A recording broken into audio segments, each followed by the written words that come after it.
ఉత్సాహంగా ఉల్లాసంగా చదువు సాగాలి, గొప్ప గొప్ప ఉద్యోగాలు సాధించాలి. Vignan deemed to be university. Yes, నిన్నైతే భారీ వర్షంలో కూడా 9వ నంబర్ 10వ నంబర్ లొకేషన్స్లో తవ్వకాలు జరిపారు. పెద్దగా ఆనవాళ్ళు ఏమీ దొరకలేదు. అంటే అతను విజిల్ బ్లోయర్ చెప్తున్నట్టుగా నిజంగా 100 మందిని చంపి పూడ్చిపెట్టిన ఆనవాళ్ళు అయితే ఏమీ దొరకలేదు. సో ఇప్పుడు 13వ నంబర్ లొకేషన్ అనేది చాలా కీలకం అవుతుంది. ఇక్కడ పోలీస్ సెక్యూరిటీతో ఉంది ఆ లొకేషన్ అంతా కూడా. సో దాని చుట్టూ కూడా మార్కింగ్ చేసి పెట్టారు. మీరు అది కూడా గమనించవచ్చు. ఎవరిని కూడా వెళ్ళనీయకుండా సో ఒక రిస్ట్రిక్టెడ్ ఏరియా కింద ఇది. ఎందుకంటే విజిల్ బ్లోయర్ చెప్పాడు, ఇదే చోట మేమందరం కూడా పూడ్చిపెట్టాము. సో ఇక్కడే అమ్మాయిల డెడ్ బాడీస్ అన్నింటిని కూడా నా సమక్షంలోనే నా సహకారంతోనే పూడ్చిపెట్టారని విజిల్ బ్లోయర్ ఎప్పుడైతే చెప్పాడో దాన్ని బేస్ చేసుకుని ఈ లొకేషన్ అన్నిటి కూడా ఐడెంటిఫై చేశారు. ఇది లాస్ట్ లొకేషన్. అతను మొత్తం 13 లొకేషన్స్లో డెడ్ బాడీస్ని పూడ్చిపెట్టామని చెప్పిన నేపథ్యంలో ఇది 13వ లొకేషన్. సో ఇది చాలా కీలకం అవుతుంది. ఎందుకంటే 9, 10 నంబర్ లొకేషన్స్లో కూడా పెద్దగా ఏమీ దొరకలేదు. 11, 12 లొకేషన్స్లో కూడా ఉండే అవకాశం లేదు అనేది పోలీసులు భావిస్తూ ఉన్నారు. ఎందుకంటే కనీసం ఒకే చోట ఉన్నాయి ఆ 4 లొకేషన్స్ కూడా. నిన్నంతా కూడా తవ్వకాలు జరిపింది కూడా అక్కడే 9వ నంబర్ లొకేషన్ ఏదైతే ఉందో దాని పక్కనే 10, 11, 12 కొన్ని అడుగుల గ్యాప్లోనే ఆ లొకేషన్స్ అన్నీ కూడా ఉన్నాయి. అవన్నీ కూడా అక్కడ ఏమీ ఆనవాళ్ళు అనేది దొరకని నేపథ్యంలో ఈ 13వ నంబర్ లొకేషన్ అనేది అత్యంత కీలకం అవుతుంది. ఒకవేళ ఇక్కడ కూడా ఏమీ దొరకకపోతే, ఒకవేళ విజిల్ బ్లోయర్ చెప్పిందంతా కూడా అబద్ధమే అనేది, అతను ఏమాత్రం బేస్లెస్ అలిగేషన్స్ చేశాడు అనేది కొంత ప్రూవ్ అయ్యే అవకాశం ఉంటుంది. అతను కూడా ఆరోపణలు ఎదుర్కొనే అవకాశం ఉంటుంది. అందుకని ఈ ఎంటైర్ 13వ నంబర్ అనేది అత్యంత కీలకం కాబోతుంది. ఇక్కడ పోలీస్ సెక్యూరిటీని ఏ విధంగా మోహరించారో కూడా మీరు ఒకసారి దృశ్యాల్లో చూడొచ్చు. ఎంటైర్ ఆ 13వ నంబర్ లొకేషన్ చుట్టూ ఏ విధంగా మార్కింగ్ చేశారో కూడా మీరు ఎదురుగా దృశ్యాల్లో చూడొచ్చు. ఎందుకు దీనికి ఇంత ఇంపార్టెన్స్ వచ్చింది అంటే, మొదటి లొకేషన్స్లో ఎక్కడా కూడా ఆనవాళ్ళు అనేది లోపించలేదు. కేవలం 6వ నంబర్ లొకేషన్లో మాత్రమే ఒక పురుషుడికి సంబంధించిన ఒక పుర్రే ఎముకలు మాత్రమే దొరికాయి తప్ప మిగిలినవి అనేది ఏమీ కూడా దొరకలేదు. సరే, ఇప్పుడు ఈ లొకేషన్కి ఎందుకు ఇంత ప్రాధాన్యత వచ్చింది అంటే, సో వాటన్నిటిలో ఏది దొరకలేదు కాబట్టి ఇక్కడైనా ఏమైనా ఉండొచ్చా, అతను చెప్పిన దాంట్లో ఏమైనా వాస్తవం ఉండొచ్చా, ఇప్పుడు ఇన్ని లొకేషన్స్లో ఏమీ దొరకంది ఈ ఒక్క లొకేషన్లో అసలు ఏమైనా దొరుకుతుందా లేదా అనేది ఇతను ఈ రకమైన అలిగేషన్ ఎందుకు చేయాల్సి వచ్చింది, ఇంత సంచలనం ఇంతనికి ఎందుకు తెరదీయాల్సి వచ్చింది. సో నేనే 100 మందిని పూడ్చిపెట్టానని చెప్పిన వ్యక్తి ఈ 10 ఏళ్లలో, అతను అప్స్కాండ్ అయిన ఈ 10 ఏళ్లలో ఈ డెడ్ బాడీస్ అన్నీ ఏమైపోయి ఉంటాయి, ఒకవేళ నిజంగా పూడ్చిపెట్టుంటే ఏమైపోయి ఉంటాయి అనేది. ఇక రెండో అనుమానం ఏంటంటే, ఈ లొకేషన్ సరిగ్గా నేత్రావతి నది స్నానఘాట్ ఏదైతే ఉందో, స్నానఘాట్ అంటే ధర్మస్థల పవిత్ర పుణ్యక్షేత్రానికి వచ్చే భక్తులంతా కూడా స్నానాలు చేసే నేత్రావతి నది స్నానఘాట్. ఇక్కడ నిత్యం కొన్ని వేల మంది భక్తులంతా కూడా స్నానాలు చేస్తూ ఉంటారు.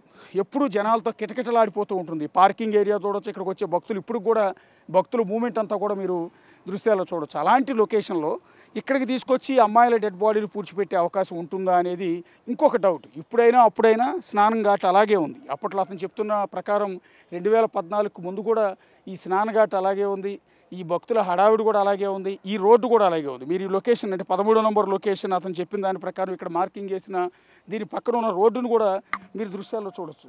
ఇదే రోడ్డు అప్పుడు కూడా ఉంది. సో ఇప్పుడు కొత్తగా బిల్డ్ అయింది కూడా కాదు. స్నానాలు ఘాట్ అప్పుడు ఉంది, ఇప్పుడు కొత్తగా బిల్డ్ అయింది కూడా కాదు. ఈ భక్తులు కొత్త వాళ్ళు కాదు. ఇలాంటి ప్లేసులు ఇంత జనాలు రద్దీ ఉన్న చోట ఇక్కడికి తీసుకొచ్చి ఇక్కడ జనాలని డెడ్ బాడీస్ని తీసుకొచ్చి ఇక్కడ పూడ్చిపెట్టే అవకాశం ఉంటుందా అనేది ఒక చిన్న డౌట్, కామన్ డౌట్. సో అందువల్ల ఈ 13వ నంబర్ లొకేషన్లో నిజంగా అతను చెప్పినట్టుగా డెడ్ బాడీస్ ఆనవాళ్ళు ఉంటాయా లేదా అన్న దాని మీద విపరీతమైన డిస్కషన్ నడుస్తుంది. ఎందుకంటే యావత్ భారతదేశం ఎదురు చూస్తోంది. ఒక పవిత్రమైన పుణ్యక్షేత్రం మంజునాథేశ్వర ఆలయం, ధర్మస్థల క్షేత్రం. ఈ క్షేత్రం మీద వచ్చిన అలిగేషన్ మామూలుది కాదు. 100 మంది అమ్మాయిల్ని అత్యాచారం చేసి చంపి పూడ్చిపెట్టారు అనేది అలిగేషన్. ఒకవేళ నిజంగా దాన్ని మాయం చేయాలి అనుకుంటే, ఆనవాళ్ళు లేకుండా చేయాలి అనుకుంటే అది అడవిలో చేస్తారు. కానీ ఇలా రోడ్డు పక్కన జనసందడి హడావిడి ఎక్కువగా ఉన్న చోట ఇలా చేసే అవకాశం ఉంటుందా? ఎందుకు విజిల్ బ్లోయర్ ఈ రకమైన అలిగేషన్ చేశాడు అనేది చూడాల్సి ఉంటుంది. కాకపోతే ఇది అత్యంత వివాదాస్పదం అయిపోయింది కాబట్టి సో ఇక్కడ కాంగ్రెస్ సర్కార్, ఇక్కడున్న సిద్ధరామయ్య సర్కార్ దీన్ని ఒక సీరియస్గా తీసుకుని 4 ఐపీఎస్లతో ఒక సిట్టు బృందాన్ని ఏర్పాటు చేసింది. అతను ఇచ్చిన లొకేషన్స్ అన్నింటిలో కూడా ఇదిగో ఈ రకంగా మార్కింగ్ చేశారు, ఈ రకంగా పోలీస్ ప్రొటెక్షన్ ఇచ్చారు. సో వీటన్నిటి నేపథ్యంలో భారీ బందోబస్తు మధ్య, పటిష్ట భద్రతా ఏర్పాట్ల మధ్య clues team, forensic team and revenue team మొత్తం ఎంటైర్ వింగ్స్ అన్నీ కూడా 30 మందికి పైగా అధికారుల బృందం వచ్చి ఆ విజిల్ బ్లోయర్ని ఇక్కడికి తీసుకొచ్చి అతని సమక్షంలోనే తవ్వకాలు చేస్తున్నారు. కానీ ఇప్పటివరకు ఎక్కడా కూడా దొరకలేదు. 1, 2, 3, 4, 5, 6, 7, 8, 9, 10, 11, 12 లొకేషన్స్లో దాదాపు 10 లొకేషన్స్లో తవ్వకాలు జరిపారు. ఏమి దొరకదు. ఒకే ఒక్క చోట మగ పురుషుడి డెడ్ బాడీ ఆనవాళ్ళు దొరికాయి. అది కూడా అది ఎప్పటిదో ఒకవేళ అక్కడ ఏమైనా అంత్యక్రియలు చేసుంటారు, అక్కడ ఏమైనా ఖననం చేసుంటారని అనుమానాలు కూడా ఉన్నాయి. సో ఇక 11, 12 లొకేషన్స్ మిగిలాయి. అది కూడా 9, 10 లొకేషన్స్ పక్కనే ఉన్నాయి కాబట్టి 9, 10లో ఏం దొరకలేదు అంటే ఆ పక్కన కూడా ఉండే అవకాశం లేదని భావిస్తున్నారు. ఇక మిగిలింది పెండింగ్ ఉన్నది ఈ 13వ నంబర్ లొకేషన్ మాత్రం. ఇక్కడ మార్కింగ్ చేసి ఏ విధంగా పెట్టారో కూడా మీరు ఒకసారి దృశ్యాల్లో చూడొచ్చు. దీనికి సంబంధించిన తవ్వకాలు ఇవాళ ఆదివారం కాబట్టి పెద్దగా సాగే అవకాశం లేదు. అందరూ కూడా హాలిడే కాబట్టి రెస్ట్ తీసుకునే అవకాశం ఉంటుంది, లేదా ఆఫీసులో విచారణ చేసే అవకాశం ఉంటుంది. వాళ్ళకైతే ఇక్కడికి వచ్చే సందర్భం కూడా ఏమాత్రం కూడా కనిపించట్లేదు. కానీ అత్యంత ప్రాధాన్యత అయితే నేను చెప్పినట్టుగా ఈ 13 నంబర్ లొకేషన్లో ఉంది. ఈ 13 నంబర్ లొకేషన్లో కనుక తవ్విన తర్వాత కూడా ఇక్కడ కూడా ఏమీ దొరకకపోతే మాత్రం ఎంటైర్ వ్యవహారం అంతా కూడా బూమరాంగ్ అవుతుంది.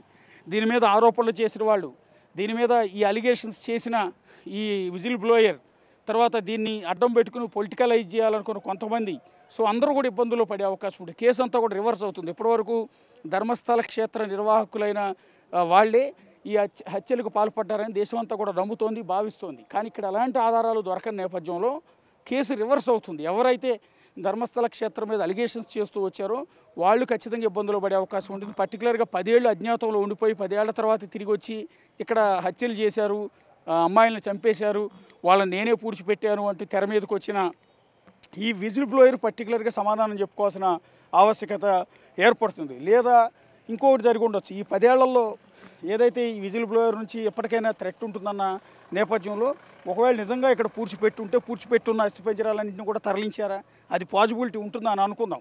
అసలు ఇక్కడ పూడ్చిపెట్టడం అనేది పాజిబిలిటీ లేదు. ఇక్కడ మనం ఇంత జనసందోహం ఉండి, ఇంత రోడ్డు ఉండి, పక్కన స్నానఘాటు ఉన్న చోట డెడ్ బాడీస్ని తీసుకొచ్చి ఇక్కడ పూడ్చిపెట్టే ఆవశ్యకత ఏమాత్రం కూడా కనిపించట్లేదు.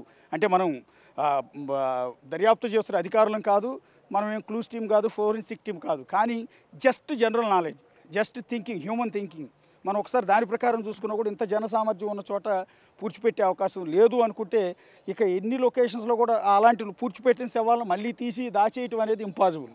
కాబట్టి విజిల్ బ్లోయర్ చెప్పిన దాంట్లో ఎంతవరకు నిజం ఉంది అనేది మనం అర్థం చేసుకోవాల్సి ఉంటుంది.